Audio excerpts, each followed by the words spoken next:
Phone কি অদ্ভুত একটা জিনিস না।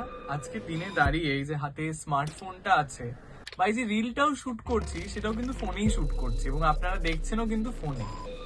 আজকে সকালবেলা একটা খবর পড়লাম, সেই খবরটা পড়ে সত্যি নিজেকে একটা প্রশ্ন করতে ইচ্ছে করলো, তাই ভাবলাম এই ভিডিওটা বানিয়ে আপনাদের সাথেও সেটা শেয়ার করি। প্রশ্নটা হচ্ছে যে আমরা কি ঠিক ভুলের বিচারটা আর করতে পারছি?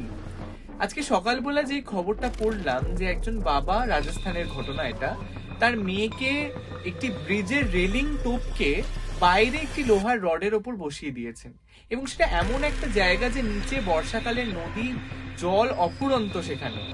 সেরকম একটা বিপজ্জনক জায়গায় নিজের মেয়েকে বসিয়েছেন কেন? না রিলস বানাবেন বলে, ভাইরাল হবেন বলে। কিন্তু এই ভাইরালিটিটা কি? এই সোশ্যাল মিডিয়া ক্লাউড বা ফেম বা ভাইরাল হওয়ার জন্য কি সমস্ত ঠিক ভুলের বিসর্জন দিয়ে দিতে হবে? আমরা কোন দিকে এগোচ্ছি? সমাজই বা কোন দিকে এগোচ্ছে?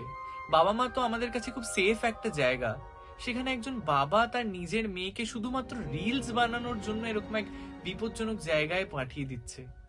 শুধু একটা এরকম ঘটনা নয়, মোবাইলে রিল বানানোর জন্য বা এরকম অনেক সেলফি তোলার জন্য মানুষ আগেও অনেক বিপদের সম্মুখীন হয়েছে। কিন্তু এটার এন্ড কোথায়? মোবাইল এডিকশনের আদৌ কোনো এন্ড আছে? প্রশ্নটা আপনাদের উত্তর দিতে হবে।